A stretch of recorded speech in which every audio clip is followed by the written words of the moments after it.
इस वीडियो में हम देखेंगे जीएसटी के बारे में, जिसे हम गुड्स एंड सर्विसेज टैक्स कहते हैं। उससे रिलेटेड सारी इन्फॉर्मेशन हम जानेंगे। क्या है जीएसटी, आईजीएसटी किसे कहते हैं, एसजीएसटी, सीजीएसटी क्या है, अच्छे से समझेंगे। साथ ही साथ ये देखेंगे कि अभी जो जीएसटी की दरें नई लागू हुई हैं वो कौन से प्रोडक्ट पे या कौन से सर्विसेज पे कितने % जीएसटी आपका लागू हुआ है। सारी चीज़ें हम डिटेल में डिस्कस करेंगे। तो ध्यान से देखिए वीडियो, ताकि आपको जीएसटी से रिलेटेड कोई भी क्वेश्चन अगर एग्जाम में आए तो आप आसानी से उसे आंसर कर सकें। तो चलिए स्टार्ट करते हैं आज की वीडियो। तो जीएसटी को अगर हम आसानी से समझना चाहें तो गवर्नमेंट ऑफ इंडिया के द्वारा जो जारी प्रेजेंटेशन था उसके तहत मैं आपको समझाना चाहूँ। जैसे यहाँ पे आप देखिए तो आपको कॉर्नर में एक लोगो दिख रहा होगा, जिसमें लिखा है one nation one tax and one market. मतलब एक देश एक टैक्स एक मार्केट। कहीं भी आप पूरे देश में कोई भी वस्तु खरीदेंगे आपको पूरे देश में वो एक ही कीमत पे मिलेगी।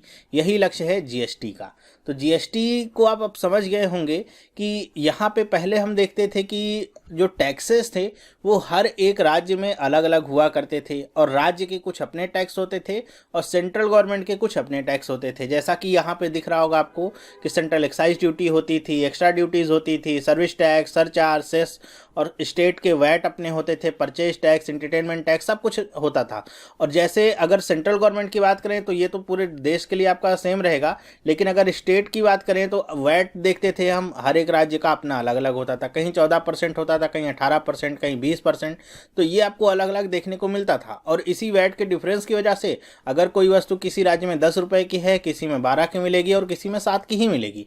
तो वस्तुओं की जो कीमत है वो हर एक राज्य में वहाँ के टैक्स सिस्टम के हिसाब से अलग अलग होती थी। तो इससे थोड़ा सा यहाँ पे डिफ़िकल्टी पैदा होती थी, और कुछ लोगों को ऐसा लगता था कि अगर हमको 7 रुपये में किसी राज्य से कोई वस्तु मिल रही है तो हम 12 रुपये में क्यों खरीदें। जैसे अगर दो पड़ोसी राज्य हैं, वहीं पे एक वस्तु 12 रुपये में मिल रही है और दूसरा जो उनका पड़ोसी राज्य है अगर वो सीमा से सटे हुए हैं तो वहाँ पे 7 रुपये क्यों मिल रही है। तो वो व्यक्ति उस वस्तु को 12 रुपये में खरीदने की बजाय अगर वो बॉर्डर पार करके जाए उससे 7 रुपये में ही वो वस्तु मिल जाएगी, तो वहीं से वो लेना अपने लिए उचित समझेगा। ठीक है। तो बहुत सारे यहाँ पे डिफरेंसेस होते थे, अलग अलग तरह के टैक्स होते थे जिनको हमको जानकारी रखने पड़ती थी। अगर आप एक बिजनेस चला रहे हैं तो आपको डिफरेंट तरह के टैक्सेस भरने पड़ते थे। तो ये सब झंझट से बचने के लिए सेंट्रल गवर्नमेंट की कोशिश थी। 2006 से ये चल रहा था, लगभग 10-11 साल हो गए हैं जीएसटी को अभी इस स्वरूप में आने में, जो अभी बिल के रूप में सामने आ रहा है और जो लागू हो चुका है। कि यहाँ पे सेंट्रल गवर्नमेंट ने क्या कहा कि जो भी टैक्सेस हैं सबको मिला करके केवल एक टैक्स ही बनाया जाए, जैसे यहाँ पे आपको दिखाया गया है, जिसे जीएसटी का नाम दिया जाएगा। मतलब यहाँ पे क्या होगा कि अब अगर यहाँ पे जीएसटी कर दिया गया किसी वस्तु पे 10%, तो आप चाहे उसे उत्तर प्रदेश में खरीदें, चाहे मध्य प्रदेश में खरीदें, चाहे केरला में खरीदें, कहीं भी आप उस वस्तु को खरीदेंगे वो क्या होगा, उतने ही पैसे का मिलेगा। अगर कोई वस्तु 10 रुपये की है तो यूपी में भी उतने की, एमपी में भी उतने की, केरला में भी उतने की, हर जगह सेम प्राइस पे वो वस्तु आपको मिलेगी। तो यहाँ पे थोड़ा सा सिंप्लीफिकेशन हो जाता है, हमारे लिए भी समझना आसान हो जाता है। और टैक्सेस को लेकर के जो इतनी प्रॉब्लम्स होती थी कि पहले भर दिया है टैक्स फिर आपको भरना है, ऐसा करना है, वैसा करना है, वो सब चीज़ें भी सॉल्व हो जाती हैं। ये तो एक सिंपल लेमैन लैंग्वेज में मैंने आपको समझाया है कि जीएसटी होता क्या है। ठीक है। और इससे क्या आपके फ़ायदे होंगे, क्या परिणाम निकलेंगे, डिटेल में इसे आपको समझना है तो आपके सामने मैं एक वीडियो रखने जा रहा हूं। वो वीडियो जारी किया गया था मिनिस्ट्री ऑफ फाइनेंस की तरफ से, लगभग जब जीएसटी हमारा बिल पेश हुआ था, पारित हो गया था, उसके बाद ये वीडियो आया था। और इसमें हिंदी भाषा में ही आपको बहुत ही अच्छे से समझा रहे हैं। जो हमारे रेवेन्यू सेक्रेटरी थे हसमुख अढ़िया, उन्होंने इस वीडियो में बहुत ही अच्छे से समझाया है जीएसटी के बारे में। जीएसटी क्या है, क्यों इसे लगाया गया है, कितने टाइप्स हैं इसके। जैसे हम देखते हैं आईजीएसटी, ठीक है, सीजीएसटी क्या है, और यहाँ पे सेंट्रल और स्टेट के बीच में कितना % का बंटवारा होगा, कैसे होगा, वो सारी चीज़ें आपको इस वीडियो के माध्यम से बहुत ही अच्छे से समझ में आ जाएंगी। तो मैं चाहूँगा कि आप सबसे पहले वो वीडियो देखें। थोड़ा सा लंबा वीडियो है, और अगर आपको समझना है जीएसटी के बारे में डिटेल में, ताकि आप हर एक प्रश्न का आंसर कर पाएँ, तो आप इस वीडियो को देखिएगा आराम से। बहुत ही लेमैन लैंग्वेज में उन्होंने समझाया है। इसके बाद वीडियो के बाद मैं आपको बताऊँगा कि अभी जो जीएसटी की नई रेट्स हैं, जो जीएसटी के नए रेट्स आए हैं सामने, हर एक वस्तु पे कितना % लग रहा है, हर एक सर्विसेज पे कितना % लग रहा है, वो मैं बताता हूँ। तो ध्यान से देखिए वीडियो, समझने का प्रयास करिए, बहुत ही अच्छा आपको समझ में आ जाएगा। गुड्स एंड सर्विस टैक्स यानी जीएसटी आज इसकी सारे देश में चर्चा है क्योंकि इससे संबंधित एक विधेयक संसद में पारित हो चुका है और कहा यह जा रहा है कि स्वतंत्रता प्राप्ति के बाद से ये सबसे बड़ा टैक्स रिफॉर्म है और ये टैक्स रिफॉर्म की दिशा में मील का पत्थर साबित होगा। इसके बहुत ही सुखद दूरगामी परिणाम होंगे। देश की अर्थव्यवस्था तेजी से आगे बढ़ेगी, जन सामान्य को भी इसमें लाभ होगा क्योंकि टैक्स का भार उस पर कम होगा। एक देश, एक कर, एक बाजार, बहुत सारे सवाल हम सभी के जहन में हैं और इन्हीं सवालों का जवाब जानने के लिए आज हमारे बीच में है डॉक्टर हसमुख अढ़िया, जो कि राजस्व सचिव हैं भारत सरकार में। तो आइए हम उनसे बात करते हैं। बहुत बहुत स्वागत है आपका डॉक्टर अढ़िया आज के इस कार्यक्रम में। सबसे पहले तो ये बताइए कि जीएसटी क्या है और ये कैसे काम करेगा। अभी तक जो देश में वस्तुओं के ऊपर, चीज़ों के ऊपर और जो सर्विसेज है, सेवाओं के ऊपर अलग अलग प्रकार के टैक्स लगे हुए थे, वो इतने ज़्यादा टैक्स हो गए हैं कि पता ही नहीं चल रहा है कि कौन सा टैक्स कहाँ पर लगा हुआ है। जैसे आज देश में स्टेट गवर्नमेंट में अगर देखें तो वैट है, वैल्यू एडेड टैक्स है। पुराने ज़माने में इसको सेल्स टैक्स कहते हैं, अब वैट गिना जाता है। उसके अलावा एंटरटेनमेंट टैक्स अलग है, लग्जरी टैक्स है और बहुत सारे भिन्न प्रकार के जैसे लोकल बॉडी टैक्स है, ऑक्ट्रॉय है, इस तरह के बहुत सारे अलग अलग टैक्स हैं। उसी तरह से केंद्र सरकार में भी हमारे यहाँ एक टैक्स है एक्साइज ड्यूटी, जो कि किसी माल जब प्रोड्यूस होता है और फैक्ट्री से बाहर निकलता है तब लगता है। उसके अलावा हमारे यहाँ है सर्विस टैक्स, जो कि सर्विसेज के ऊपर लगता है। फिर there is a countervailing duty, then there is an additional excise duty. There are different kinds of taxes on goods and services. तो ये सब टैक्सेस जो अलग अलग प्रकार से स्टेट और सेंटर लगाती है, उसको इकट्ठा करके एक ही टैक्स हर चीज़ और हर सेवा के ऊपर लगाने का ये प्रयत्न है जीएसटी के नाम पे। सो जीएसटी ये एक ऐसा सिंगल यूनिफॉर्म टैक्स है जो कि स्टेट और सेंटर एक साथ लगाएगी और जिसके अंदर बहुत सारे छोटे छोटे जो टैक्सेस है जो मैंने आपको नाम दिया, वो सब टैक्सेस इसके अंदर मर्ज हो जाएंगे। कुछ टैक्सेस इसके बाहर रहेंगे जो स्पेसिफिकली हमने बताया है, जैसे कि इलेक्ट्रिसिटी ड्यूटी इसमें नहीं मर्ज होगा। उसी तरह से जो स्टैम्प ड्यूटी जो कि रजिस्ट्रेशन ऑफ प्रॉपर्टी के ऊपर होता है, वो इसमें नहीं शामिल होगा। लेकिन इसको छोड़ के बाकी सब टैक्सेस जो है इसमें मर्ज हो जाएंगे। ये बताइए कि सीजीएसटी और एसजीएसटी और आईजीएसटी ये तीनों में क्या फ़र्क है और क्या एक आदमी को तीनों भरना पड़ेगा और इसके अलग अलग एक्ट्स क्यों हैं? सीजीएसटी नाम अलग है क्योंकि सेंट्रल गवर्नमेंट को वो पैसा जाएगा, इसीलिए उसको सीजीएसटी बोलते हैं। Central GST is called CGST. दूसरा है एसजीएसटी, उसका मतलब है स्टेट जीएसटी। टैक्स एक ही है, जीएसटी आपको एक ही भरना पड़ेगा, लेकिन वो एक टैक्स जैसे कोई भी बिल आपका होता है, जैसे आप गए और आपने जूते खरीदे, तो जूते खरीदने के ऊपर जो भी मान लो उसके ऊपर 12% जीएसटी लग रहा है, तो आपको तो 12% ही भरना है, लेकिन उसका एक पोर्शन एसजीएसटी में जाएगा, एक पोर्शन सीजीएसटी में जाएगा।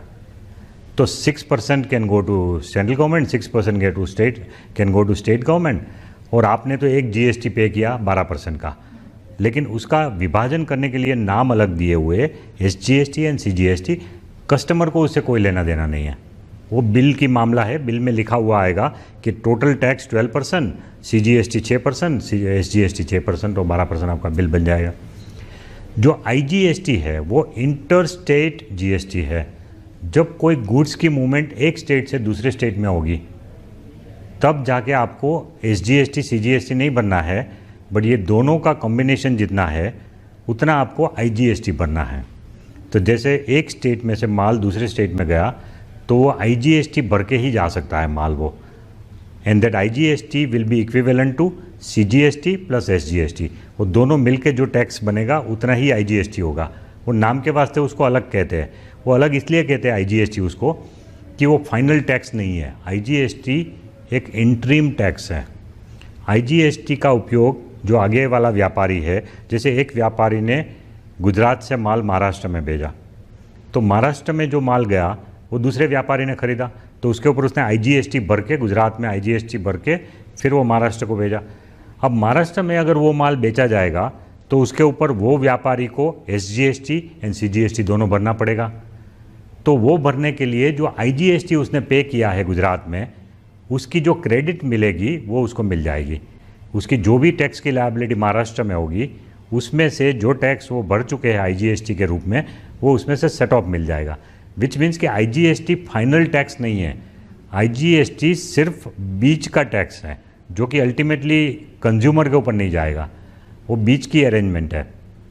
फाइनली कंज्यूमर के ऊपर जब बिल बनेगा तो उसमें IGST का नाम आएगा ही नहीं, उसमें तो वही लगेगा CGST 6% या SGST 6% या CGST 9%, SGST 9%, 18% या जो भी रेट डिसाइड करे सरकार।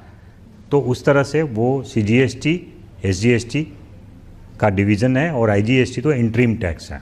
तो GST के अंतर्गत वस्तुओं और सेवाओं के जो क्रेडिट है उसका क्रॉस यूटिलाइजेशन हो सकता है क्या? यस, वहीं उसका फ़ायदा है।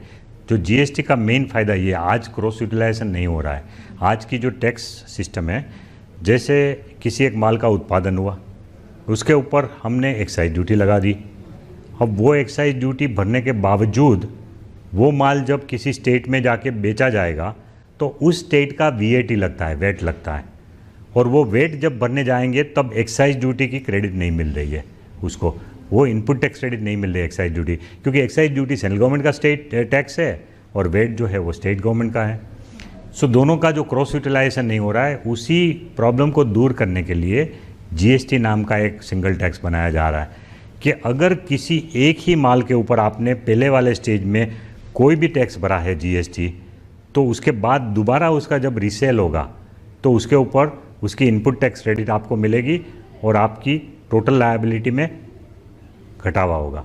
बहुत बड़ी बड़ी बातें हम लोग कर रहे हैं, लेकिन मान लीजिए कि मैं एक छोटी कारोबारी हूँ, मेरा एक ब्यूटी पार्लर है और मैं 1 लाख रुपए महीना कमाती हूँ, या कोई मिस्त्री है, तो क्या उसे भी इन सब झंझट में पड़ना होगा, उसे भी ये सब टैक्स देना होगा? उसके बारे में आप कुछ बताइए, क्योंकि बहुत सारी बातें इस तरह की उठ रही हैं। देखिए, ऐसा है कि GST की लायबिलिटी ट्रेडर के ऊपर आती है, जो फाइनल रिटेल में जो माल बेचता है या जो डिपार्टमेंटल स्टोर में लोग माल बेचते हैं, जो फाइनल कंजम्पशन स्टेज पे आएगा और उससे पहले वाले लोगों ने जो भरा है उसका इनपुट टैक्स क्रेडिट मिल जाएगा। तो लेकिन इसमें जो छोटे कारोबारी वाले लोग हैं उनके लिए एक एग्जम्पशन लिमिट है। वो एग्जम्पशन लिमिट शायद 25 लाख तक फिक्स होगी। अभी स्टेट और सेंटर के बीच में इसके बारे में एक गहन चर्चा चल रही है कि कितना रखना चाहिए। तो मोर और लेस एक अंडरस्टैंडिंग हो गई है कि या 20 या 25 लाख तक की लिमिट होगी।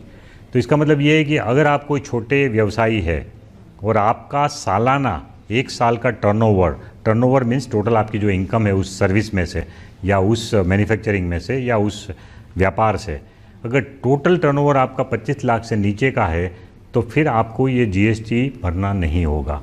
ऐसा एक एग्जम्पशन लिमिट उसमें डाला जाएगा। इसमें बहुत ड्यूअल कंट्रोल की बात हो रही है, तो ये बताइए कि स्टेट के लिए अलग जवाबदेही होगी और केंद्र के लिए अलग जवाबदेही होगी? देखिए, ऐसा है कि लोग ये समझ रहे हैं कि GST में 2 अथॉरिटी टैक्स करेगी, CGST central government, SGST state government. ऐसा नहीं है।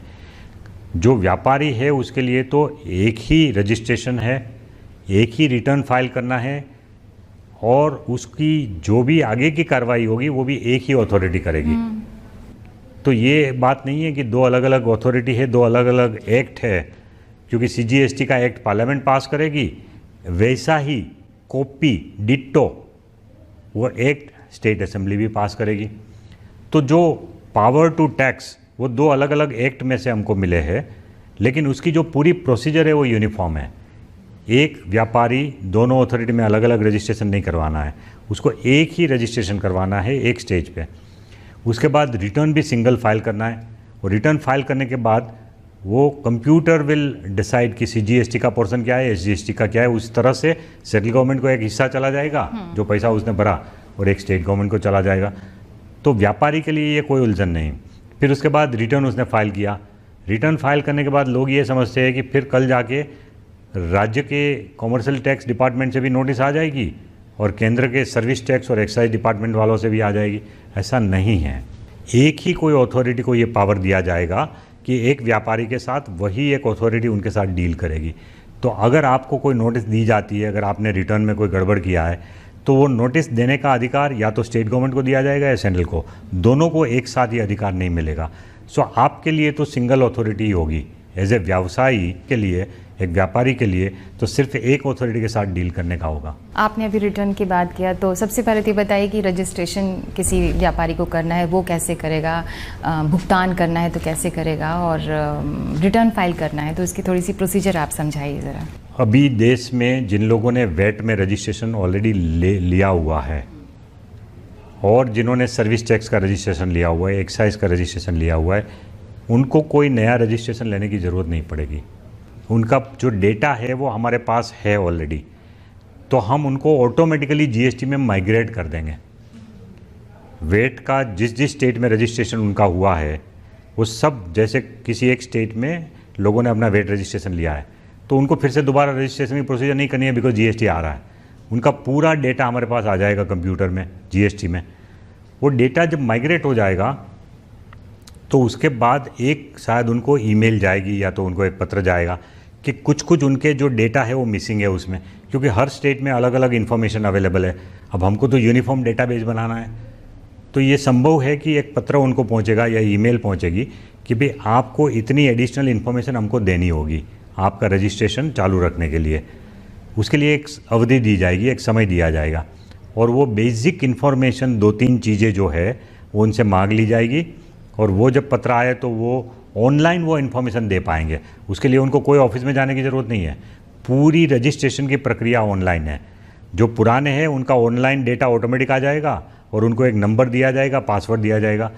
वो नंबर और पासवर्ड से वो अपना वेबसाइट का अपना अकाउंट खोलेंगे, अपनी सब डिटेल देख पाएंगे। उसमें एड्रेस चेंज करना है, उसमें व्यापार का प्रकार चेंज करना है, पार्टनर्स का नाम चेंज करना है, तो वो सब चीज़ ऑनलाइन कर सकते हैं, अपने आप चेंज कर सकते हैं अपने लॉगिन और पासवर्ड डाल के। वो करने के बाद उनका डेटा ठीक हो जाएगा। और जो नए वाले हैं जो कि बिल्कुल नए तरीके से अपना बिजनेस शुरू पहली बार कर रहा है, जो अभी तक वेट में रजिस्टर्ड नहीं है, सर्विस टैक्स में भी नहीं है, एक्साइज में भी नहीं है, तो उन लोगों को अलग से रजिस्ट्रेशन ऑनलाइन करना पड़ेगा। सिंपल रजिस्ट्रेशन है। वो रजिस्ट्रेशन ऑनलाइन करने के बाद 3 दिन में अगर उनको कोई ऑब्जेक्शन नहीं आता है डिपार्टमेंट की तरफ से, तो ऑटोमेटिक मान लिया जाएगा कि उनका रजिस्ट्रेशन हो चुका है और उनको एक नंबर मिल जाएगा 3 दिन में। इस तरह का एक सिंपल रजिस्ट्रेशन प्रोसीजर है। रजिस्ट्रेशन करने के बाद आपका जो पूरे महीने का जो कारोबार है, मान लो अप्रैल महीना शुरू हुआ, तो अप्रैल महीने में आपने जितने ट्रांजैक्शन किए हैं उसके ऊपर आपने जो टैक्स कलेक्ट किया लोगों से, वो टैक्स कलेक्ट करने के बाद आपको उस महीना पूरा होने के बाद नेक्स्ट मंथ में एक तारीख निश्चित होगी, शायद 20 तारीख या ऐसा कुछ, तो 20 तारीख तक में आपको वो पैसा सरकारी ट्रेजरी में जमा करा देना है। और साथ साथ आपको एक रिटर्न जो कि आपने किस किस को माल सप्लाई किया, वो रिटर्न आपको भरना पड़ेगा 10 तारीख तक महीने की, और वो सब रिटर्न फाइल करना है, आपको ऑनलाइन करना है। लेकिन मैंने जैसे पहले समझाया कि छोटे कारोबारी तो इसमें से आउट ही है, इसलिए छोटे लोगों को चिंता करने की ज़रूरत नहीं है। 25 लाख से ऊपर वाले अगर कारोबारी होंगे तो उनको ये कंप्यूटर में करना भी बहुत आसान है। उसके लिए अलग अलग प्रोग्राम भी अकाउंटिंग के मिल रहे हैं, बाहर सॉफ्टवेयर मिल रहे हैं, जो कि वो उसमें रिकॉर्ड रखेगा अपने ट्रांजैक्शन की, और वो सब ट्रांजैक्शन ऑटोमेटिकली एक दिन में स्विच दबाने से कंप्यूटर में अपलोड हो जाएंगे सब ट्रांजैक्शन। तो इस तरह से रिटर्न भरना है सप्लाईज का, कि आपने किस किस को सप्लाई किया उसका करना है। जो दूसरे लोगों ने सप्लाई के ट्रांजैक्शन इनपुट किया है उसके आधार पे आपका अपना परचेस के ट्रांजैक्शन ऑटोमेटिक आपके अकाउंट में आ जाएगा, और फिर वो आपको अलग से करने की ज़रूरत नहीं पड़ेगी 15 तारीख तक। फिर ये सप्लाई एंड परचेस दोनों के आधार पे आपका एक रिटर्न बन जाएगा, वो भी ऑटोमेटिक हो जाएगा 20 तारीख तक। तो 20 तारीख तक कंप्यूटर में ही आपका रिटर्न तैयार हो जाएगा, और उसमें अगर आप देख सकते हैं कि मेरे रिटर्न में कोई चीज़ छूट तो नहीं गई ना, छूट गई है कोई परचेज या सेल का ट्रांजैक्शन, तो 20 तारीख तक आप उसको ठीक कर सकते हैं, उसके बाद उसको आप आगे बढ़ा सकते हैं। सो इस तरह का इलेक्ट्रॉनिक IT बेस्ड सिस्टम है जिसमें हर ट्रांजैक्शन की जानकारी आएगी कंप्यूटर में, और ट्रांजैक्शन मैच भी हो जाएंगे। सो सही मात्रा में लोगों ने टैक्स भरा है कि नहीं वो हम पकड़ पाएंगे। तो IT की बहुत महत्वपूर्ण भूमिका है इसमें IT का बहुत महत्व है, लेकिन IT इतना सिंपल बना दिया हमने कि किसी छोटे से छोटे व्यापारी को भी इसमें कोई तकलीफ नहीं होगी। एकदम सरल प्रकार का सॉफ्टवेयर है। उसको फाइल करने की विधि भी इतनी है कि अगर कोई घर में कोई एक यंग लड़का जो 10वीं पास है वो भी अगर उसको सीख ले तो वो अपने आप रिटर्न फाइल कर सकता है। ये बताइए कि ईज ऑफ डूइंग बिजनेस की बात हो रही है कि आप भारत के किसी भी कोने में हो, आपके लिए बिजनेस करना कोई बहुत मुश्किल काम नहीं है, तो इस पर कुछ कहना चाहेंगे? देखिए, ये जीएसटी जो है ना, उससे काफ़ी सुविधा बिजनेस को हो जाएगी, क्योंकि अभी जैसे एक स्टेट से दूसरे टैक्स में जब माल जा रहा है तो उसके ऊपर एक सेंट्रल सेल्स टैक्स भी लगता है, और वो सेंट्रल सेल्स टैक्स जो है उसके ऊपर फिर आपको इनपुट टैक्स क्रेडिट नहीं मिल रही है नेक्स्ट स्टेज में, तो ये सीएसटी हट जाएगा। सीएसटी हट जाएगा तो बॉर्डर के ऊपर जो चेकिंग करने का एक मूव था कि हर स्टेट चाहता है कि भाई हमारा स्टेट का माल जब बाहर जा रहा है तो अगर उसने सिर्फ सीएसटी 2% भरा है तो वो माल एक्चुअली एक्सपोर्ट होना चाहिए, तो बॉर्डर पे चेक होगा, ट्रक को खड़ी करेंगे, पूछेंगे कि भाई आपने सीएसटी भरा है तो आपका माल गया कि नहीं गया, उसका हिसाब किताब पूछेंगे, सब कागज़ पूछेंगे, तो ये सब खत्म हो जाएगा। जहाँ जहाँ ऑक्ट्रोय है वो ऑक्ट्रोय भी एबोलिश हो जाएगी, सो उसके लिए भी गाड़ी को रोकने की ज़रूरत नहीं पड़ेगी। सो ट्रक का जो मूवमेंट है वो एकदम आसान हो जाएगा। जो दोनों स्टेट के बॉर्डर के बीच में या किसी सिटी के अंदर एंटर करने के टाइम जो चेक पोस्ट थे, वो चेक पोस्ट पे जो घंटों भर ट्रक खड़ी रहती थी वो सब कम हो जाएगी, और उसके कारण जो मूवमेंट ऑफ गुड्स एकदम आसान हो जाएंगे। फिर दूसरा ये है कि क्योंकि पूरे देश में टैक्स रेट एक हो जाएगा, तो फिर आपको कोई वो सोचने की ज़रूरत नहीं है कि भाई मैं एक स्टेट में फैक्ट्री डालूँ कि दूसरे स्टेट में डालूँ। आपको जहाँ मर्जी फैक्ट्री डालिए और जहाँ मर्जी माल बेचिए, हर जगह टैक्स का रेट एक है। सो जहाँ आपकी फैक्ट्री है उस स्टेट का रेट आपको देखने की ज़रूरत नहीं है, और जहाँ आप माल बेचना चाहते हैं उस स्टेट का भी रेट की देखने की ज़रूरत नहीं है। तो उस हिसाब से बिजनेसमैन के लिए एक आसान हो जाएगा ये डिसीज़न लेना कि कहाँ हम बिज़नेस करें। पूरा देश एक बन जाएगा इसमें। राज्य की बात हो रही है, कहीं ना कहीं राज्यों को ये कहीं संशय ना हो कि उनके हित मारे जा रहे हैं या उनकी इनकम मारी जा रही है, तो उन्हें कैसे कंपनसेट करेंगे हम? देखिए, उसके लिए हमने राज्यों को पूरी कॉन्स्टिट्यूशनल अमेंडमेंट में ही हमने उनको एक गारंटी दी है कि किसी भी राज्य को अगर 5 साल तक नुकसान होगा जो अभी कमा रहे उसमें, तो उसमें हम उसको कॉम्पनसेट कर देंगे सेंट्रल गवर्नमेंट। तो इसलिए राज्य को कोई चिंता नहीं होनी चाहिए। चिंता होनी चाहिए तो सेंट्रल गवर्नमेंट को होनी चाहिए कि ये जीएसटी लागू करने के बाद सेंट्रल गवर्नमेंट के पास इतने रिसोर्सेज आएंगे जो कि हमारा अभी का बजट की पूर्ति कर दे, उसके अलावा हमारे पास इतने पैसे बचे कि हम स्टेट को भी कॉम्पनसेट कर सके। सो जो चिंता होनी चाहिए इस मामले में वो सेंट्रल गवर्नमेंट को होनी चाहिए, स्टेट को तो बिल्कुल निश्चिंत होकर इसमें आगे बढ़ना है। इसमें अलग अलग लोगों को किस तरह से फ़ायदे होंगे? आपने कारोबारियों की बात की, राज्य को क्या फ़ायदा होगा, केंद्र को क्या होगा, और सबसे बड़ी बात उपभोक्ता को क्या फ़ायदा होगा? करों की कमी की बात हम सुन रहे हैं, तो इसके बारे में कुछ रोशनी डालेंगे? देखिए, मैंने जैसे बताया कि व्यापारियों को क्या फ़ायदा होगा कि ईज़ ऑफ डूइंग बिजनेस हो जाएगा। सरकार को ये फ़ायदा होगा कि जो टैक्स का इवेजन आज हो रहा है उसमें रोक लगेगी, तो ये उम्मीद की जा रही है कि इसमें कंप्लायंस बढ़िया होगा, इसलिए राज्यों की और केंद्र की आमदनी बढ़ेगी। सिर्फ टैक्स की चोरी को कम करने से, टैक्स को रेट बढ़ाने से नहीं। और कंज्यूमर को ये फ़ायदा होगा कि जैसे आज है अलग अलग प्रकार के टैक्स है, और कुल मिला के तो एक चीज़ के ऊपर 32% तक चला जाता है टैक्स आज की तारीख में। तो जैसे अलग अलग टैक्स है, वेट है, एक्साइज ड्यूटी है, सर्विस टैक्स है, लग्जरी टैक्स, एंटरटेनमेंट टैक्स, ये सब मिला के टोटल जो इंसिडेंस ऑफ टैक्स है एक आइटम के ऊपर वो 30% तक भी है कुछ कुछ कॉमोडिटी में। तो जब जीएसटी आएगा तो ये अलग अलग टैक्स ख़त्म हो जाएंगे, और ऑन द होल हम ये उम्मीद करते हैं कि ज़्यादातर आइटम के ऊपर टैक्स का जो बर्डन है वो कम होगा। टैक्स कलेक्शन और टैक्स एडमिनिस्ट्रेशन में दक्षता आएगी, ऐसी बात सुनने में आ रही है, तो भारत सरकार इसे कैसे एडमिनिस्टर करेगी? एक तो ये पूरा सिस्टम है आदमियों के ऊपर निर्भर करने के बदले में टेक्नोलॉजी के ऊपर डिपेंड करेगा, सो उससे डेफिनेटली सिस्टम में एक एफिशिएंसी आएगी। दूसरा कि एडमिनिस्ट्रेशन में जो ऑफिसर्स इन्वॉल्व है उनकी भी अच्छी तरह से ट्रेनिंग की जा रही है, ताकि ऐसा नहीं हो कि भाई लोगों को कोई गलत प्रकार की हैरेसमेंट हो।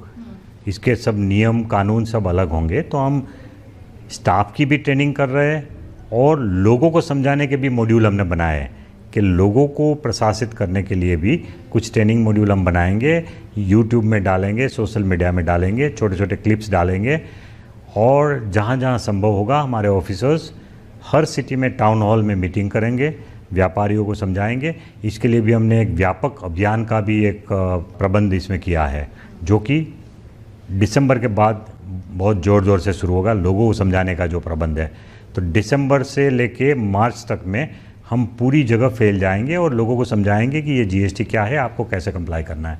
आयात जो राज्य से राज्य में होगा उसमें किस तरह से कर लगाया जाएगा? अभी जब कोई माल विदेश से आता है देश के अंदर, तो उसके ऊपर कस्टम ड्यूटी तो जैसे लग रहा था वैसे ही लगेगा। कस्टम ड्यूटी जीएसटी में शामिल नहीं हो रहा है, कस्टम ड्यूटी अलग है। बट कस्टम ड्यूटी के अलावा वहाँ हम लोग एक छोटा सा पोर्शन लगा रहे थे सीवीडी, जो एक्साइज ड्यूटी के बदले में लगाते हैं। जैसे मैं जूते अगर बाहर से लाता हूँ, इंपोर्ट करता हूँ, और जूते के ऊपर अगर देश में एक्साइज ड्यूटी 12% है, तो जो विदेश से माल आता है उसके ऊपर काउंटर वेलिंग ड्यूटी 12% की लगेगी, which is to compensate for the excise duty. और स्टेट के जो टैक्स है वो अलग है यहाँ, लेकिन वो इंपोर्ट के ऊपर नहीं लग रहे थे अभी तक। कुछ केस में हम एक एसएडी के नाम पे, स्पेशल एडिशनल ड्यूटी के नाम पे, स्टेट टैक्सेस के बदले में 4% ले रहे थे कुछ केस में, लेकिन पूरी तरह से स्टेट का वेट जो है वो इंपोर्ट के ऊपर नहीं लग रहा था। अब जब कोई माल आयात होगा तो उसके ऊपर आईजीएसटी लग जाएगा, जो भी आईजीएसटी का रेट होगा उस आइटम का। सो आईजीएसटी का रेट भी आइटम वाइज अलग अलग होगा। कोई आइटम पे 18% होगा, कोई पे 12% हो सकता है, कोई पे 24%, या जो भी उसका रेट है, जो रेट डिसाइड होगा वो जीएसटी काउंसिल जो डिसाइड करेगी, तो वो रेट के हिसाब से आईजीएसटी लग जाएगा। और वो आईजीएसटी लगने के बाद, वो इंपोर्ट होने के बाद, वो जब भी देश में बेचा जाएगा तो उसके ऊपर जो सीजीएसटी और एसजीएसटी की लायबिलिटी आएगी, उसमें से जो विदेश से माल आया तब आईजीएसटी जो लिया उसका इनपुट टैक्स क्रेडिट मिल जाएगा।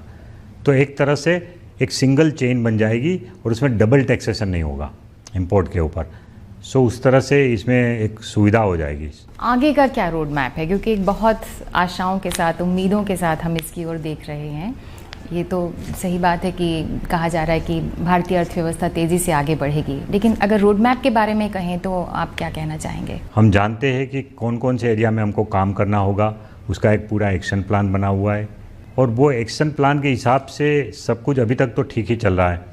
हमने अपने एक्शन प्लान में 30 दिन का टाइम रखा था स्टेट को रेटिफाई करने के लिए, कि भाई लोकसभा ने 8 अगस्त को पास किया, तो 8 सितंबर तक हमको कम से कम 16 स्टेट का मिल जाना चाहिए रेटिफिकेशन। और उसमें ऑलरेडी 15 स्टेट का आ गया है, एक और स्टेट का 2 सितंबर को हो जाएगा। तो उसमें हम लोग 5 दिन जल्दी चल रहे हैं, 6 दिन जल्दी चल रहे हैं। सो अभी तक तो टाइम टेबल ठीक चल रहा है। हमको जीएसटी काउंसिल की रचना करना है, उसके लिए 1 हफ्ता रखा है, वो हो जाएगा। उसके बाद जीएसटी काउंसिल में जो डिस्कशन करना है उसके लिए हमने 2 महीना रखा है। वो 2 महीने का टाइम भी वी होप कि डिस्कशन में राज्यों के साथ अच्छे से हमारे सब मसले निपट जाए 2 महीने में। थोड़ा सा ओवर टाइम काम करना पड़ेगा स्टेट और सेंटर को मिलके, लेकिन 2 महीने में अगर सब मसले निपट गए तो उसके बाद हम लोग फिर पार्लियामेंट में अपना बिल पास करेंगे, सीजीएसटी का, एसजीएसटी का स्टेट गवर्नमेंट पास करेगी, और फिर आईजीएसटी का एक्ट भी सेंट्रल गवर्नमेंट पास करेगी। और ये तीनों एक्ट पास करने के बाद वी आर रेडी। उसके बाद आईटी सिस्टम साइमल्टेनियसली चल रही है, ट्रेनिंग ऑफ ऑफिसर्स का काम साइमल्टेनियसली चल रहा है, करीब 60,000 ऑफिसर्स को ट्रेन करने का काम चल रहा है। और वो सब साइमल्टेनियसली करने के बाद by February we hope to be ready completely. साथ साथ बिजनेसमैन को भी हम अपील कर रहे हैं कि भाई आप भी अपना तैयारी कीजिए, उनका जो ईआरपी सिस्टम है, आईटी सिस्टम है, उसको जीएसटी के लिए तैयार करिए। इस तरह का हम व्यापारियों को भी विनंती अब से कर रहे हैं, जो बड़े बड़े उद्योग गृह है उनको। और वी होप कि वो लोग भी अपनी टाइम टेबल बना के ये जीएसटी के लिए मार्च एंड तक तैयार हो जाए। तो हमारी तो ये उम्मीद है कि देश में इतना बड़ा सुधार कि जिसके लिए देश ने 10 साल तक राह देखा है, अब उसमें और कोई विलम्ब नहीं हो। तो केंद्र सरकार की तरफ से हमारी पूरी तैयारी है, हम कमिटेड है इस मामले में कि भाई जितना जल्दी हो सके जीएसटी को लगाना है। एक जो आखिरी सवाल एक लेमैन की हैसियत से मेरे दिमाग में आ रहा है कि जन जागरूकता कैसे फैलाएंगे? मान लीजिए किसी को कोई इस बारे में कोई शक है या उसके कन्फ्यूजन है, तो ये सब चीज़ें आप जन जागरूकता कैसे फैलाएंगे? लोगों तक कैसे पहुंचेंगे कि हम ये हैं, हम ये कर रहे हैं और आपको ऐसा नहीं करना है, कोई कन्फ्यूजन की ज़रूरत नहीं है? देखिए, इसके लिए हम आईटी के मॉड्यूल्स बनाएंगे, छोटे छोटे मॉड्यूल, जिसमें क्वेश्चन आंसर के रूप में ये सब क्वेश्चन के जवाब होंगे। सो अगर कोई भी आदमी इंटरनेट सर्च करेगा तो भी उस पर मिल जाएगा। उसके अलावा आईटी में मान लो वो नहीं पहुंच पाता है, तो हर जगह पे हम लोग मीटिंग करेंगे, छोटी छोटी मीटिंग भी छोटे छोटे शहरों में। फिर न्यूज़पेपर एडवर्टाइजमेंट के द्वारा भी हम इसका प्रचार करेंगे। और उसके अलावा हम एक कॉल सेंटर बनाएंगे स्टेट लेवल पे और सेंट्रल लेवल पे भी। तो हर स्टेट में एक बहुत बड़ा कॉल सेंटर होगा जिसमें 24/7 किसी को भी कोई क्वेश्चन है जीएसटी के ऊपर तो कॉल सेंटर में फ़ोन करके पूछ पाएंगे। इस तरह का एक कॉल सेंटर बनाने का भी प्रावधान हम कर रहे हैं।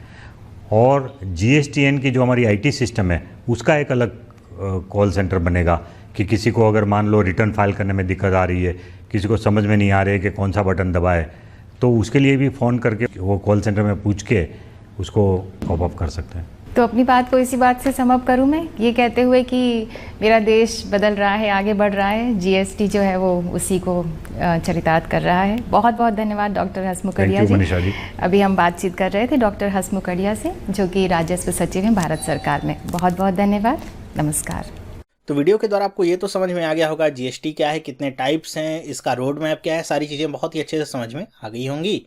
यहाँ पे अब मैं आपको एक एग्जाम्पल के तौर पे समझाता हूँ कि जीएसटी कैसे काम करेगा। पहले का जो सिस्टम था हमारा क्या था, अब का सिस्टम क्या है, दोनों में क्या डिफरेंस है, तो ध्यान से देखिएगा। और यहाँ पे जो मैं एग्जाम्पल ले रहा हूँ केवल वो एजम्पशन बेस्ड है, उसमें कोई भी सत्यता नहीं है रेट को लेकर के, तो केवल एग्जाम्पल के तौर पर उसे समझने का प्रयास करिएगा कि दोनों सिस्टम में क्या डिफरेंस है। मैं मानता हूं कि अगर कोई प्रोडक्ट है, मान लेता हूं एक्स है, एक्स प्रोडक्ट है। अगर यहाँ पे मैं बात करता हूं कि अभी तक जो हमारा टैक्स सिस्टम था, या कह लूँ प्रेजेंट टैक्स सिस्टम कहूँ, प्रेजेंट टैक्स सिस्टम मतलब जीएसटी वाला नहीं है, ठीक है। तो जो नॉन जीएसटी या कह सकता हूँ, या प्रेजेंट तो अभी रहा ही नहीं, तो नॉन जीएसटी जो हमारा टैक्स सिस्टम था वो क्या था उसे समझने का प्रयास करते हैं। मान लेते हैं कोई प्रोडक्ट एक्स है, इसे बेचा जा रहा है कहाँ पे, लखनऊ से मान लीजिए बेचा जा रहा है कहाँ पे, कानपुर में, ठीक है। ये कानपुर में बेचा जा रहा है, कितना रुपए कीमत है इसकी, तो इसकी कीमत है 1000 रुपये, 1000 रुपये कीमत है। तो जब लखनऊ से इसे कानपुर में बेचा जाएगा, जो पहले नॉन जीएसटी सिस्टम था उसके तहत 1000 की कीमत पे वैट कितना लगेगा, वैट मान लेते हैं लग रहा है 10% का, तो 10% का वैट लगेगा 1000 पे, तो ये कितना हो जाएगा, 100 रुपये हो जाएगा। तो कानपुर में जो ये सामान पहुंचेगा तो कितना रुपए उसको पे करना पड़ेगा, 1100 रुपये पे करना पड़ेगा इस सामान के लिए, ठीक है। आगे यही जो प्रोडक्ट है कानपुर से बेचा जा रहा है कहाँ पे, न्यू दिल्ली में, ठीक है, दिल्ली में बेचा जाता है। तो अभी ये प्रोडक्ट कितने का है, 1100 रुपये का है। जो भी व्यक्ति इसको बेच रहा है वो अपना मार्जिन इसमें रखता है, प्रॉफिट मार्जिन 1000 रुपये का रखता है, तो ये कितने का हो जाता है, 2100 रुपये का हो जाता है। तो 2100 का जब प्रोडक्ट न्यू दिल्ली में बेचा जाएगा तो इस पे लगता था CST, मतलब सेंट्रल सेल्स टैक्स, मान लेते हैं उसकी भी जो दर थी 10% है, तो अगर 10% निकालें 2100 का तो कितना आ जाएगा, 210 रुपये। तो ये जो व्यक्ति यहाँ पे न्यू दिल्ली वाला होगा वो कितने में खरीदेगा उसे, 2100 रुपये तो उसकी कीमत ही है, और 210 रुपये टैक्स भी भरेगा, तो टोटल कितना हो जाएगा, 2310 रुपये उसकी कीमत निकलेगी उसी प्रोडक्ट की, एक्स की, ओके। पहले लखनऊ से कानपुर गया तब तो वो एक ही स्टेट में था तो वैट लगा, लेकिन जब उसने स्टेट पार किया यूपी से दिल्ली में गया तो वहाँ पे CST लगा 10% का, 210 रुपये, और ये 2310 रुपये उसकी कीमत हो जाती है प्रोडक्ट की न्यू दिल्ली पहुँचते पहुँचते। लेकिन अगर हम बात करते हैं जीएसटी सिस्टम, तो ये कैसे काम करता है। सेम प्रोडक्ट में लेता हूँ एक्स, जिसकी इनिशियल कीमत कितनी है, 1000 रुपये, ठीक है, 1000 रुपये का ये है। सबसे पहले वही करते हैं कि ये लखनऊ से कहाँ पे बेचा जाता है, कानपुर में। कानपुर में अगर बेचा जाता है, ये आपका 1000 रुपये कीमत है, तो इस पे आपका लगेगा क्या, CGST लगेगा। CGST का मतलब आप समझ गए होंगे, मान लेते हैं 5% है तो कितना हो जाएगा, 50 रुपये। और इस पे क्या लगेगा, इस सेंट्रल का तो GST लग गया, स्टेट का भी GST यहाँ पे लगा SGST, तो इसकी भी दर हम मान लेते हैं 5% है, तो ये भी कितना हो गया, 50 रुपये। तो टोटल कितना टैक्स भरना पड़ गया, 100 रुपये। बात वही हो जाती है, कानपुर में प्रोडक्ट कितने का पहुंचता है, 1100 रुपये का उपलब्ध होगा। लेकिन यही प्रोडक्ट अगर कहाँ से बेचा जाए, कानपुर से आगे भेजा जाता है कहाँ पे, न्यू दिल्ली में, तो क्या होता है देखिए कि यहाँ पे अब प्रोडक्ट की कीमत कितनी है, 1100 रुपये है, प्रॉफिट मार्जिन में उतना ही रखता हूँ, कितना, 1000 रुपये। तो अब वो व्यक्ति 2100 रुपये में इस प्रोडक्ट को बेचेगा, आगे फॉरवर्ड करेगा न्यू दिल्ली में। तो अब पहले क्या लगता था, CST लगता था, यहाँ पे क्या लगेगा, अभी हमने देखा था कि अगर हम एक राज्य से दूसरे राज्य के अंतर्गत ट्रेड करते हैं तो वहाँ पे क्या लगता है, IGST लगता है, ठीक है, इंटर स्टेट। तो IGST यहाँ पे लगेगा। तो IGST मान लेता हूँ मैं कितना है, 10% ही है। तो 10% के हिसाब से कितना हो जाएगा 2100 का, यह हो जाएगा 210 रुपये। तो यहाँ पे कीमत कितनी हो जाएगी इसकी, 2310 रुपये। देखिए दोनों में कोई अंतर आया, कोई अंतर नहीं आया। सेम बात यहाँ भी है, सेम बात यहाँ भी है, बस टैक्सेस का डिफरेंस है कैसे लग रहा है। लेकिन यहाँ पे डिफरेंस आपको देखने को मिलेगा। क्यों? क्योंकि यहाँ पे जो GST सिस्टम है उसमें यह व्यवस्था की गई है कि यहाँ पे जो आपने CGST और SGST पे किया है इसे आप क्लेम कर सकते हैं। यहाँ पे ये सिस्टम पहले ऐसा नहीं था कि अपने वैट को क्लेम कर सकते हैं CST में, लेकिन यहाँ पे अब आपने जो पहले CGST और SGST पे कर दिया था उसके तहत आप IGST में क्लेम अपना कर सकते हैं। तो अब यहाँ पे जो आपने पहले 100 रुपये पे किए थे टैक्स के रूप में वो घट जाएंगे। तो टोटल आपको कितना टैक्स देना पड़ेगा, 110 रुपये। तो अब इसकी कीमत 2310 रुपये नहीं बल्कि कितनी होगी, 2210 रुपये में ये उपलब्ध होगा न्यू दिल्ली में। तो प्रेजेंट सिस्टम जो है GST का उसके हिसाब से देखा जाए तो वही वस्तु जो 1000 रुपये से न्यू दिल्ली तक चली थी कानपुर होकर 2210 रुपये में मिल रही है। लेकिन अगर पुराने सिस्टम को देखा जाए तो वही वस्तु 2310 रुपये मिल रही थी, क्योंकि वहाँ पे ऐसा कोई क्लेम करने वाला सीन नहीं था। मेरे ख्याल से एक सिंपल एग्जाम्पल के तौर पे भी आपको समझ में आ गया होगा कि GST कैसे काम करता है और क्या इसका मतलब होता है और यहाँ पे क्या बेनिफिट हो सकते हैं कंज्यूमर को, ठीक है। तो ये आपको समझ में होगा। अब हम देखते हैं कि GST के क्या क्या स्लैब्स हैं। जैसे ये अभी हमने देखा था 5% और यहाँ पे 10% कर दिया, और ये वस्तु क्या थी ये मैंने डिसाइड नहीं किया था। तो अब यहाँ पे अलग अलग वस्तुओं पे अलग अलग टैक्स स्लैब बनाया गया है, ठीक है। वो टैक्स स्लैब क्या है, किसी वस्तु पे टैक्स लगेगा ही नहीं, किसी पे 5% लगेगा, किसी पे 12, किसी पे 28।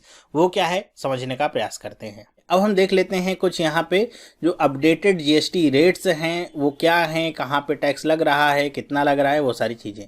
तो जैसे यहाँ पे लिखा गया है कि गवर्नमेंट ने कुल 1211 आइटम्स को अलग अलग टैक्स स्लैब में रखा है।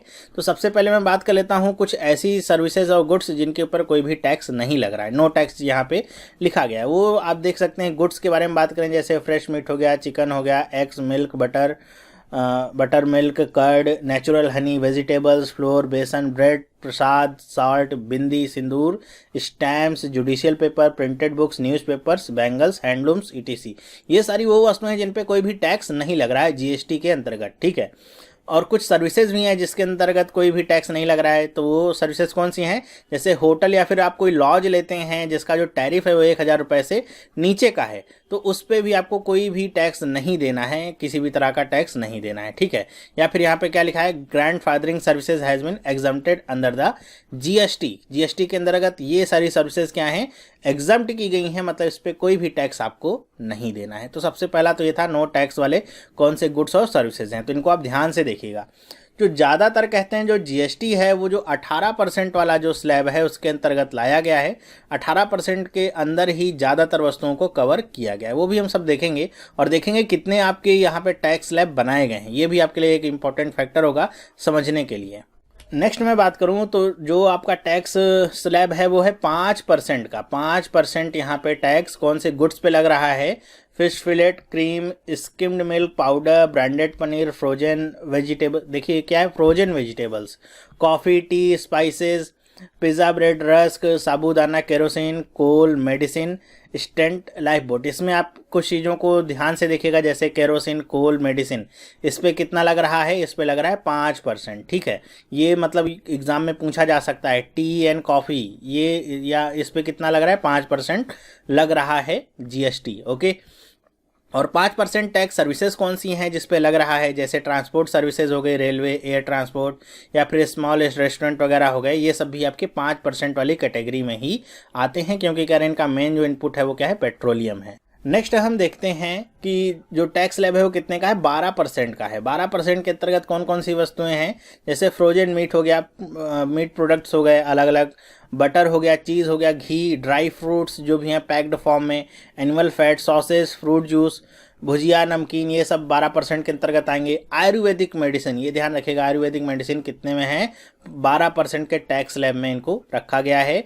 अगरबत्ती, कलरिंग बुक्स वगैरह जो भी हैं वो सब भी किस में है, 12% में ही है। सेल फोन्स ये भी देखिए किस में है, 12% के अंतर्गत ही इसको रखा गया है। 12% में कौन कौन सी सर्विसेज हैं, जैसे आप नॉन AC कोई होटल लेते हैं 1000 से ज़्यादा उसका टैरिफ होना चाहिए, या फिर बिजनेस क्लास का एयर टिकट लेते हैं, फर्टिलाइजर्स हैं, या वर्क कॉन्ट्रैक्ट्स हैं वो सब किसके अंतर्गत हैं, 12% के सर्विस टैक्स के अंतर्गत वो आएंगे। ये जो जीएसटी होगा ये 12% उन सर्विसेज पे लगेगा जैसे नॉन एसी होटल्स हो गए, एसी नहीं नॉन एसी, और जिनकी टैरिफ क्या होगी 1000 रुपये से ज़्यादा होगी, क्योंकि 1000 से कम वाले पे तो छूट है, कोई भी जीएसटी नहीं लग रहा है। ठीक है, आप बिजनेस क्लास का एयर टिकट लेते हैं तो उस पर भी आपको जीएसटी 12% का देना पड़ेगा। ओके, फिर हम देखते हैं कि 18% टैक्स के अंतर्गत कौन कौन से गुड्स आते हैं। इनमें देख तो सकते हैं आप कि सबसे ज़्यादा जो गुड्स हैं, सर्विसेज हैं, वो 18% के टैक्स स्लैब के अंतर्गत ही रखने का प्रयास किया गया है। और इसी के अंतर्गत सबसे ज़्यादा, अगर आपसे एग्जाम में क्वेश्चन आता है कि कौन से टैक्स स्लैब में सबसे ज़्यादा गुड्स या सर्विसेज हैं, तो आप कहेंगे 18% वाले के अंदर सबसे ज़्यादा गुड्स और सर्विसेज रखी गई हैं। ठीक है, इसमें देख सकते हैं पूरी लिस्ट आपको मिलेगी। इसमें कुछ चीज़ें हैं जैसे प्रिजर्व वेजिटेबल्स किसके अंतर्गत हैं, 18% के अंतर्गत, कैमरा स्पीकर से आते हैं 18% के अंतर्गत, या फिर जैसे मिनरल वाटर है ये भी आपका 18% के अंतर्गत आता है, और यहाँ पे नोटबुक्स और स्टील प्रोडक्ट्स ये भी आपके 18% के अंतर्गत ही आते हैं। प्रिंटेड सर्किट बोर्ड्स ये सब जो होते हैं ये भी 18% के अंतर्गत ही आएंगे। तो कुछ इंपॉर्टेंट हैं, आइसक्रीम्स वगैरह हो गए, जिनको आपको ध्यान रखना चाहिए। एग्जाम में पूछेगा तो आप, या अपने से आपको एग्जाम्पल देना होगा 18% गुड्स के अंतर्गत कौन कौन सी चीज़ें हैं, तो आप इन सब चीज़ों को एग्जाम्पल के तौर पर लिख सकते हैं। ये आसान है याद रखना। कैमरा, स्पीकर, प्रिजर्व वेजिटेबल्स हैं ये, ठीक है, फ्रेश वेजिटेबल्स नहीं है, जो प्रिजर्व करके रखी गई वो वेजिटेबल्स हैं। Mineral water, notebooks, steel products, printed circuit boards, monitor, ये सब आपके 18% के अंतर्गत आते हैं। और सर्विसेज कौन कौन सी हैं 18% के अंतर्गत? एसी, वो सारे AC hotels that serve liquor, liquor का मतलब मादक पदार्थ समझ सकते हैं, कोई पेय पदार्थ जो वहाँ पे सर्व किया जाता हो। टेलीकॉम सर्विसेज भी किसके अंतर्गत हैं? 18% के अंतर्गत, मतलब जो हम बात करते हैं फ़ोन से, वो जो सर्विसेज हैं वो सारी किसके अंतर्गत हैं? 18% के अंतर्गत हैं।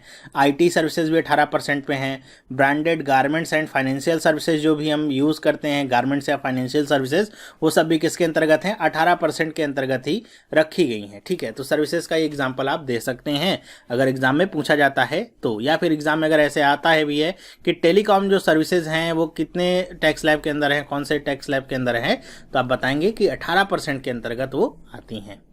नेक्स्ट मैं बात करता हूँ 28% के अंदर कौन कौन सी वस्तुएं आपकी शामिल की गई हैं। इसके अंदर भी काफ़ी वस्तुएं हैं, जैसे है च्युइंगम हो गया, मोलासेस चॉकलेट वगैरह हो गया, या फिर पान मसाला, पेंट, डिओड्रेंट, शेविंग क्रीम्स, मतलब इसमें अंतर्गत जो आप लग्जरी वाली वस्तुएं हैं या फिर आप कह सकते हैं कि सौंदर्य प्रसाधन वाली वस्तुएं हैं, वो सारी वस्तुएं यहाँ पे रखी गई हैं। बड़ी बड़ी जो वस्तुएं जैसे वॉशिंग मशीन हो गया, एटीएम हो गया, वेंडिंग मशीन, वैक्यूम क्लीनर, ये सब, एयरक्राफ्ट हो गया, पर्सनल यूज के लिए आपको लेना है, ऑटोमोबाइल्स वगैरह सब। अब 28% के अंतर्गत ऑटोमोबाइल्स वगैरह भी या मोटरसाइकिल वगैरह भी आते हैं, तो ये थोड़ा सा ध्यान रखिएगा। ऑटोमोबाइल्स या मोटरसाइकिल हो गया, वॉशिंग मशीन, एटीएम मशीन, ये सब भी किसके अंतर्गत हैं? 28% टैक्स के अंदर है। और जो सौंदर्य प्रसाधन की चीज़ें हैं जैसे आपका शैम्पू हो गया, क्रीम हो गया, ये सब किसके अंतर्गत हैं? ये सारा कुछ 28% के अंतर्गत ही रखा गया है। इसके अंतर्गत सर्विसेज कौन कौन सी हैं? जैसे 5 स्टार होटल हो गया, रेस क्लब बेटिंग हो गया, सिनेमा हो गया, ये सब किसके अंतर्गत है? 28% टैक्स के अंतर्गत रखा गया है। तो ये सबसे बड़ा, या कह सकते हैं सबसे ज़्यादा जीएसटी का टैक्स स्लैब है। इसके बाद कोई भी टैक्स स्लैब आपका नहीं है।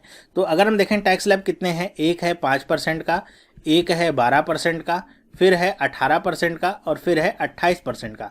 तो टोटल अगर देखा जाए तो ये 4 टैक्स स्लैब है, और इसमें एक आपका नो टैक्स वाला भी है, तो उसको भी अगर सम्मिलित कर लें तो 5 टैक्स स्लैब है। नो टैक्स 5%, 12%, 18% और 28%।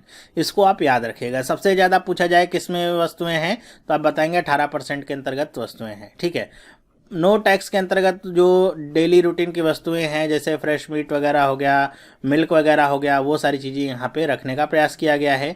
फिर 5% पे आ जाते हैं, वहाँ पे हमने देखा था कौन कौन सी वस्तुएं थी। 12% पे, 18% पे जो डेली रूटीन की वस्तुएं होती हैं वो होती हैं। 28% में हमने देखा था जो लग्जरी से रिलेटेड वस्तुएँ हैं, महंगी वस्तुएँ, बड़ी वस्तुएँ जो हैं वो 28% में हैं।